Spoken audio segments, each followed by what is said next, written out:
Seja muito bem-vindo, muito bem-vinda à nossa série Perguntas Técnicas na Prática.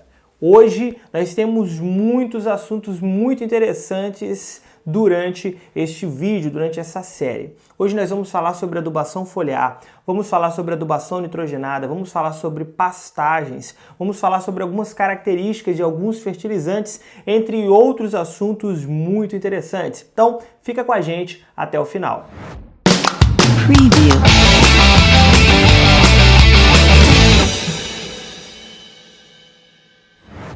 A nossa primeira pergunta de hoje é a seguinte, olha só.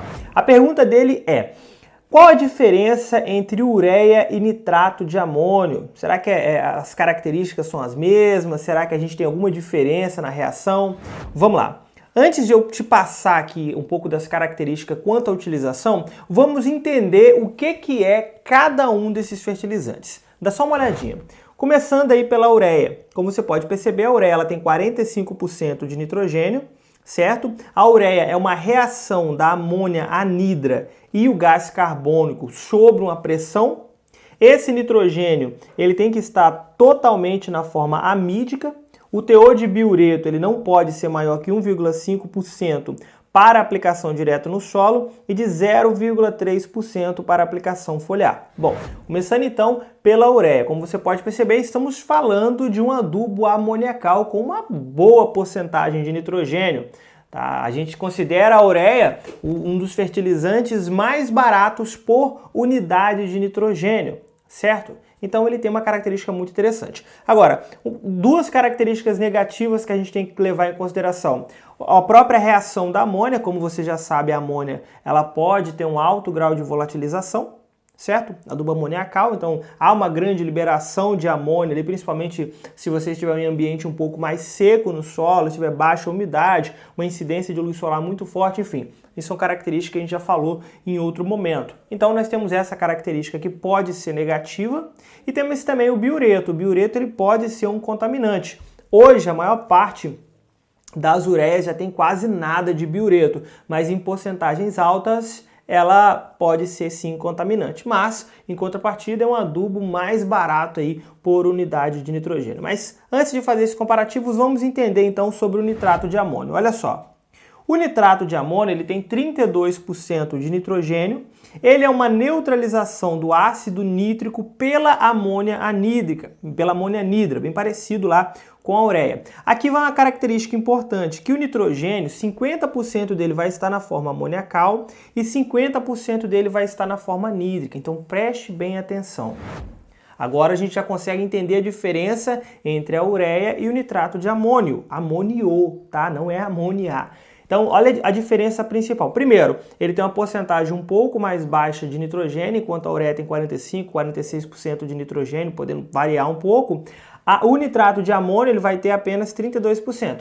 Apenas, eu acho que nem gostaria de utilizar esse termo apenas, mas ele vai ter 50% na forma amoniacal e 50% na forma nítrica. Então, quer dizer que as perdas de volatilização, neste caso, são menores. Então, em resumo, nós temos aqui um adubo que é meio amoniacal, né, que no caso aqui o nitrato de amônio, e nós temos aí a ureia que é 100% amoniacal. Neste caso, a ureia ela vai ter uma porcentagem maior de nitrogênio, então o seu preço por unidade de nitrogênio acaba ficando um pouco mais barato. Então o custo da ureia é menor. Em contrapartida, no nitrato de amônio a gente vai ter perdas menores de volatilização. Então, professor, qual que é melhor? Não sei dizer ao certo assim se o ideal seria falar qual que é melhor. Eu acho que vai muito aí da estratégia do produtor. A ureia ela é muito mais utilizada no Brasil do que o nitrato de amônio, principalmente por conta do alto teor de nitrogênio e o baixo preço por unidade de nitrogênio. Então ela acaba sendo mais viável neste caso. Porém, por questão de aproveitamento de nitrogênio, a gente acaba tendo o nitrato de amônio um pouco mais favorecido. Então, no geral, são dois adubos excelentes. O aproveitamento dos dois é muito bom, desde que você faça o manejo correto, aí, evitando as perdas por volatilização. A nossa segunda pergunta é de um aluno nosso, de um de nossos cursos. Ele enviou aqui esse questionamento para mim, eu resolvi trazer para você porque eu achei interessante. Olha só, O Walter, ele perguntou o seguinte, boa tarde, professor Daniel, qual a importância de se saber a cultura anterior na propriedade para definir a minha recomendação para a próxima cultura que vai ser implantada? Qual a relação e o que essa informação acrescenta na minha recomendação ou é apenas para se ter um registro? Pergunta excelente e que muitos produtores não levam em consideração, inclusive profissionais acabam não levando isso em consideração. Pessoal, o histórico da área é um dos pontos mais importantes que você precisa levar em consideração na hora de prestar qualquer consultoria. O histórico da área define a nossa próxima recomendação. Nós não podemos utilizar ou fazer nenhum tipo de recomendação olhando apenas ali aquela parte individual da cultura que você está implantando. Olhando apenas a análise química do solo. Não, você não pode fazer isso. O histórico da área é muito importante. É importante por diversos motivos. Vamos pegar alguns exemplos. Primeiro exemplo é quanto à questão de matéria orgânica e alguns nutrientes específicos como o nitrogênio que não aparece na sua análise de solo. Quando você tem um pouco de experiência, você sabe que quando você tem um alto teor de matéria orgânica, aquele alto teor de matéria orgânica na análise química não necessariamente quer dizer muita coisa, porque você não sabe em qual fase de decomposição e de umificação que está aquela matéria orgânica, mas ela nos dá alguns sinais.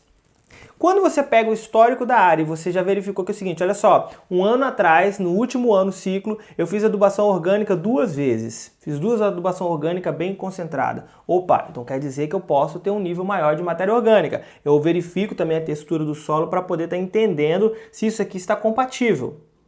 Eu fiz adubação nitrogenada 4 vezes, fiz 4 parcelamentos. Então quer dizer que eu posso já ter um aumento na minha quantidade de nitrogênio. Isso porque na minha análise química não apareceu.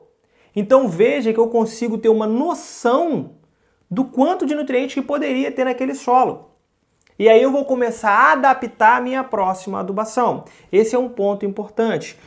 A questão de fertilidade. É lógico que isso vale para o fósforo, vale para o potássio, para outros nutrientes também, mesmo verificando na análise química do solo. Segundo ponto importante é quando nós falamos aí sobre o controle de pragas e doenças. Se eu utilizei uma cultura anterior, que ela era muito suscetível a nematóides, e eu sei que eu tenho ali nematóides do solo, e a próxima cultura que eu vou estar colocando também é suscetível a nematóides do solo, eu preciso ter muito cuidado. Eu preciso entrar ali com algumas ações que vão me proteger dos nematóides. O mesmo vale para algumas doenças, como principalmente doenças fúngicas. Se você pega aí principalmente as solanáceas, onde você tem ali uma grande incidência de doenças fúngicas e que são fungos de solo na maioria de suas vezes, né, na maioria das vezes, então eu preciso ter cuidado com a próxima cultura. Será que esse fungo de solo que já apresentou, vamos supor que você teve uma cultura do tomate, por exemplo, que apresentou algum tipo de doença fúngica que seja fungo do solo, e você já sabe disso, e você vai implantar uma próxima cultura que é suscetível a esse tipo de fungo, então eu preciso ter mais cuidado. Talvez eu nem vou fazer mais essa cultura por conta desse fungo.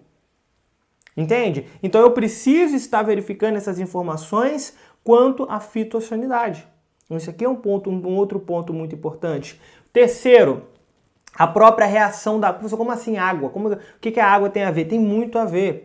Porque se você já acompanha a área, se você já sabe como que é feita a irrigação e como que o seu solo responde à irrigação, eu consigo ter um bom planejamento para a próxima cultura.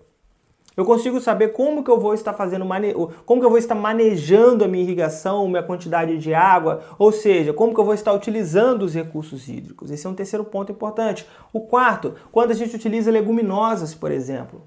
O fato de eu utilizar leguminosas, ele vai fazer com que eu possa aumentar meu nível de matéria orgânica no solo, aumento consideravelmente o meu teor de nitrogênio, e aí volta com aquele primeiro ponto que eu falei lá atrás, porque aí eu sei que eu já posso ter uma boa quantidade de nitrogênio e a minha resposta de nitrogênio na adubação ela vai ser diferente. Enfim, isso aqui são só alguns exemplos para que você entenda que saber o histórico da área é muito importante. E aqui eu quero fazer um paralelo. Se você é profissional, se você é consultor, se você é técnico, se você é agrônomo, nunca faça recomendação nenhuma sem antes olhar o todo, sem antes verificar o histórico, como que foi utilizado, qual é o histórico de doenças, histórico de pragas, de adubação, de irrigação. Isso influencia na hora da minha tomada de decisão. Então sim, saber o histórico da área, a cultura que foi implantada e o manejo que você utilizou é muito importante.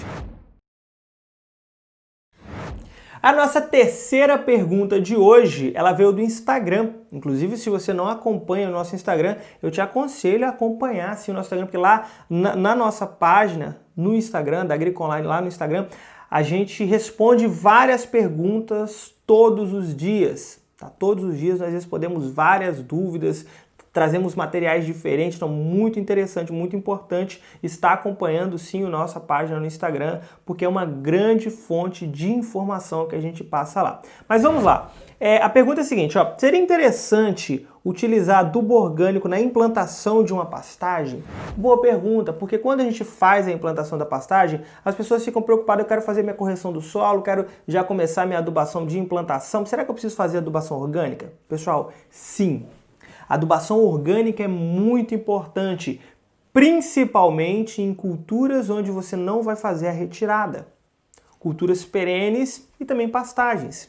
Por quê? Repara que depois você vai fazer sim sua manutenção de pastagem, talvez você vai fazer uma reforma de pastagem, enfim, tem várias atividades. Mas na maioria das vezes você não vai revolver o solo, né, num período curto de tempo.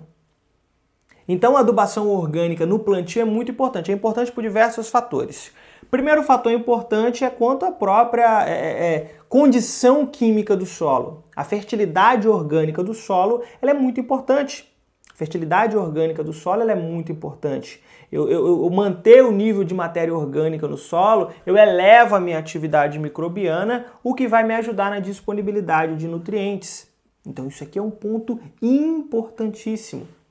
Então esse é o primeiro caso que eu preciso verificar. Segundo, quando eu aumento o meu teor de matéria orgânica no solo, eu vou estar favorecendo a disponibilidade de nutrientes específicos como fósforo, por exemplo.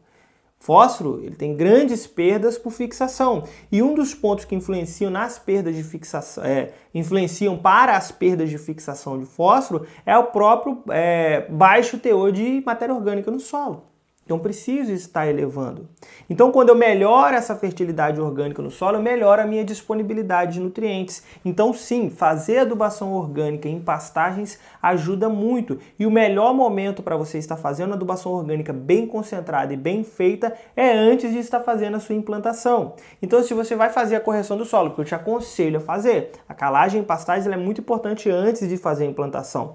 Porque como você sabe, você não vai poder ficar revolvendo o solo depois. Então faça bem feito, de 2 a 3 meses lá antes do seu plantio, certo? Antes da implantação de pastagens. Quando for lá para 15 dias, aproximadamente 15 a 20 dias antes da implantação, faça uma adubação orgânica bem feita em área total.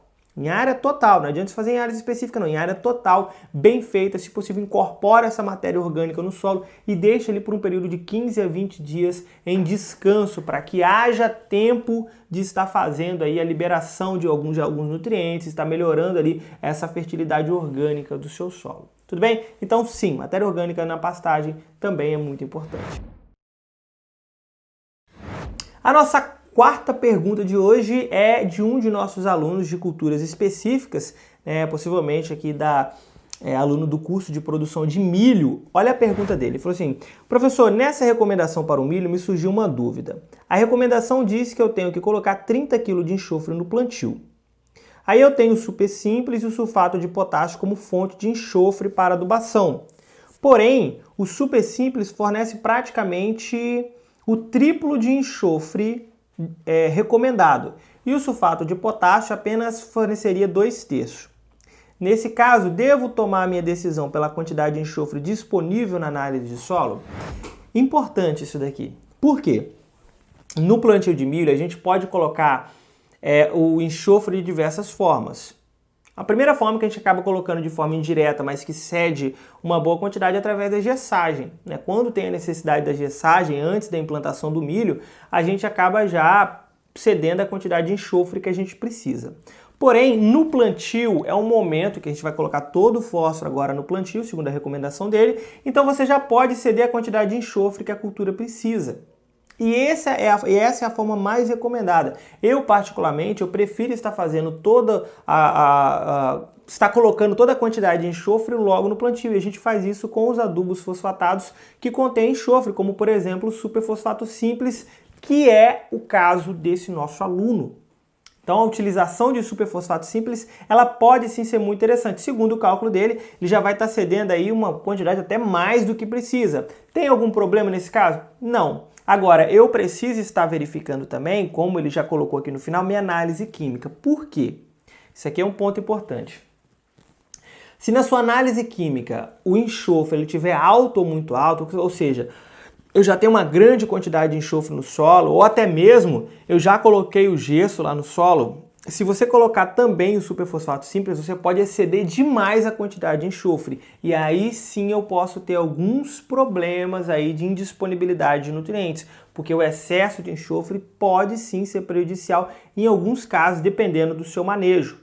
Então tome cuidado com isso. Nesse caso, vamos supor que, não é o caso dele aqui na análise química dele, mas vamos supor que estivesse muito alto, eu não aconselharia estar colocando o superfosfato simples. Eu utilizaria um outro adubo fosfatado e depois colocaria o sulfato de potássio em cobertura. Logo depois ele vai precisar de fazer uma adubação com potássio. Inclusive, se fosse para milho verde, por exemplo, a gente colocaria até logo no plantio, não tem problema nenhum. Enfim, isso aqui depende do manejo, do tipo de milho, né? Não vamos entrar nesses critérios. Mas eu utilizaria o sulfato de potássio aumentando gradativamente essa quantidade de enxofre sem exceder demais. Como não é o caso dele, o enxofre dele não está muito alto na análise de solo, está ali entre médio e baixo, ele pode sim colocar o superfosfato simples no plantio, ele já vai ceder toda a quantidade de enxofre que precisa para aquele momento da cultura. Professor, mas e o sulfato de potássio? E aí vai ficar uma escolha dele. Eu não colocaria o super simples e o sulfato de potássio, porque aí já começaria a exceder demais a quantidade de enxofre. Professor, eu já tenho na propriedade. Se você já tem na propriedade, então parcele o máximo possível dessa quantidade de sulfato de potássio para você não exceder a quantidade de enxofre de uma única só vez. Entende? Então repara que isso aqui é um jogo de cintura que você tem que fazer, levando em consideração todas as características de fertilidade do solo, levando em consideração o todo da sua propriedade. Repara que esse ponto é muito importante. Tá? Então, quando a gente vê profissionais aí fazendo de forma muito mecânica, sem verificar todo o contexto, isso daqui pode trazer sérios prejuízos para a gente. Então conheça a fertilidade do seu solo, conheça a dinâmica desses fertilizantes, conheça a dinâmica dos nutrientes e a necessidade da sua cultura. E principalmente, não deixe de fazer análise química para verificar essas informações. A nossa quinta pergunta de hoje é uma pergunta que saiu anteriormente, mas parece que ficou algumas dúvidas. Olha só. Ele falou assim: bom dia, professor, eu posso aplicar o calcário junto com o gesso? Um não vai anular o outro? Olha, existe uma falha na comunicação, talvez exista essa falha na comunicação dentro das lojas, dos profissionais, em que muitas pessoas insistem em dizer que eu colocando o calcário junto, um vai ajudar o outro, ou o gesso vai pegar o calcário e levar lá para as camadas inferiores. Pessoal, isso não vai acontecer. Isso não vai acontecer. O gesso não tem a capacidade de pegar o calcário e levar lá para baixo. Então, não há motivo para utilizar calcário e gesso junto. Pessoal, mas talvez eu economize em mão de obra. Cara, você vai entender que a economia não é tão grandes coisas assim, tá? Nesse sentido que eu vou te falar, por conta do resultado que você vai ter. Veja bem, quando que eu preciso estar fazendo a minha calagem? Bom, você vai fazer ela de 2 a 3 meses antes do plantio. Incorporado, bonitinho, para que haja tempo do calcário reagir, iniciar a sua reação e quando você for fazer o plantio, o seu pH já esteja um pouco mais elevado, a saturação por base tenha aumentado, certo? Lembrando que o calcário, para que ele tenha uma boa reação, você precisa estar fazendo a incorporação dele no solo, né? Você precisa estar incorporando. E aqui entra um ponto, porque o gesso não há necessidade de incorporação. Então, se você coloca o calcário e o gesso junto, você vai incorporar o calcário, você vai incorporar o gesso junto. Que não há necessidade. O gesso ele é mais solúvel do que o calcário. Então, eu colocando ele de forma superficial, eu vou conseguir ter uma boa reação. Ok? Ter uma boa reação. A pessoa quer dizer que ele é muito solúvel? Não, ele não é muito solúvel. Ele tem um certo peso, mais de mobilidade, certo? Mas ele é mais solúvel do que o calcário. Então, isso aqui é um ponto importante. Um outro fator é que depois que eu corrigir a camada superficial de 0 a 20 centímetros através da calagem, depois já foi corrigido, a ação do gesso no solo ela é melhor. Essa passagem do gesso, a reação do gesso, ela é melhor quando a camada de 0 a 20 centímetros já foi corrigida. Então isso você entende que o gesso você vai poder colocar ele quase lá no dia de plantio. uma semana antes, 2 semanas antes. Então são reações diferentes. E o mais legal é que, como você não precisa fazer a incorporação do gesso, você pode fazer a gessagem em área total distribuída. Ou seja, o seu custo é muito menor. Eu não preciso de maquinário para incorporação, não preciso fazer aração e não preciso fazer gradagem. Então a forma correta é: faça a calagem 2 a 3 meses antes do plantio, faça a gessagem semanas antes do plantio. Assim você vai ter uma boa reação nas camadas de 0 a 20, vai melhorar essa passagem do gesso e o gesso vai reagir melhor na camada de 20 a 40 centímetros. E aí sim você vai ter um ambiente radicular favorável para a sua adubação e para o seu crescimento radicular. A nossa sexta e última pergunta, ela tem a ver com a adubação foliar, tá? Um dos princípios aqui da adubação foliar. Ela veio também de um de nossos alunos, eu trouxe aqui uma dúvida de um de nossos alunos, e perguntou o seguinte: qual a função do espalhante na adubação foliar? Ele até faz aqui um paralelo com a cauda fungicida. Sem um espalhante, a aplicação perde a eficácia? Muito interessante esse daqui, muito interessante essa dúvida. Inclusive, eu acho que ele ainda não chegou no módulo de adubação foliar, porque no módulo de adubação foliar eu explico detalhadamente essas questões. Mas vamos adiantar essa resposta. Olha só, o que é um espalhante? O próprio nome diz, ou seja, ele vai espalhar, tá? A ideia é espalhar. Aí nós temos os surfactantes lá, temos alguns produtos que eles vão ter um pouco dessa função, né? Mas vamos generalizar esses produtos. Quando você vai fazer uma aplicação foliar, por exemplo, você vai fazer uma adubação foliar, se você já fez, você sabe do que eu estou falando, começa a se formar gotículas lá na folha. Professor, qual o problema dessas gotículas? O grande problema é que se ela está formando gotículas, quer dizer que aquela solução ali não está em contato total com a superfície da folha. Tá? Isso tanto de forma superficial como inferior. Inclusive, a adubação foliar ela deve ser feita no interior da folha. Tem questões de estômatos, a maior parte dos estômatos está ali, enfim, não vamos entrar nesses detalhes. Mas essas gotículas, então, elas fazem com que haja, sim, algumas perdas. Por quê? Porque só vai haver absorção aquela solução que estiver em contato direto com a superfície da folha. Então, este é a grande questão dos espalhantes. Tá? Essa é a grande importância dos espalhantes, porque vai acontecer uma quebra nos polos da água que vai fazer com que essas gotículas, então, elas entrem, né, aquela parte da solução do solo, ela entre em contato direto com a superfície da folha. Fazendo isso, então, vai ter um melhor aproveitamento. Fora questões importantes, como por exemplo, ela permanece ali a gotícula por muito tempo, depois pode haver uma evaporação dessa água, pode haver esses sais que estão ali, pode ocasionar queima, algumas perdas, enfim, tem todos esses problemas. Agora, é lógico que uma aplicação bem feita, utilizando bicos de qualidade, a forma com que você está fazendo para evitar essas gotículas já ajudam muito. Mas sim, esses produtos, esses espalhantes, eles podem sim trazer bons benefícios para a sua cultura, para a sua aplicação foliar, para que você diminua essas perdas aí na hora de estar fazendo a sua aplicação. Bom, chegamos então ao final de mais um vídeo da nossa série sobre perguntas técnicas na prática. Prazer enorme saber que você ficou até o final. Eu sempre digo isso. Um conteúdo como esse, que não é um conteúdo de 4 minutos, de 5 minutos, de 10 minutos, é um conteúdo um pouco mais denso, somente as pessoas que realmente têm interesse em aumentar o seu nível técnico, aumentar como profissional, aumentar como produtor, ficam até o final. Então, parabéns por ter ficado até aqui. Se você ficou até aqui, eu tenho alguns recados importantes para te dar. Primeiro é o seguinte, eu tenho um pedido para te fazer. Eu quero que você, se você ainda não é inscrito no nosso canal do YouTube, se você está assistindo pelo YouTube, eu quero que você se inscreva no nosso canal, dê o seu like para que o YouTube entenda que esse conteúdo é relevante para você e entregue para mais pessoas. Então, se inscreve aqui no nosso canal. Se você está ouvindo pelo podcast, por alguma plataforma de podcast, eu quero te pedir para que você compartilhe esse conteúdo para o máximo de pessoas possíveis. Eu estou trazendo esse conteúdo gratuito para você. Nada mais que justo que você pegue e distribua ele para o máximo de pessoas possível. Vamos propagar o conteúdo agro pelo Brasil. Assim, a gente vai ajudar a melhorar o nosso nível técnico. E por fim, se você tem interesse em se especializar em se profissionalizar, seja em culturas específicas, em fertilidade dos solos, em nutrição de bovinos, em soja, milho, café, cana, maracujá, enfim, nós temos diversos cursos da área agronômica, cursos profissionalizantes, 100% online, com certificado, com suporte, cursos de extrema qualidade e preço muito acessível. Se você tem interesse, acesse www.agricoonline.com.br e lá no nosso site teremos todas as informações. No mais, muito obrigado e até a próxima.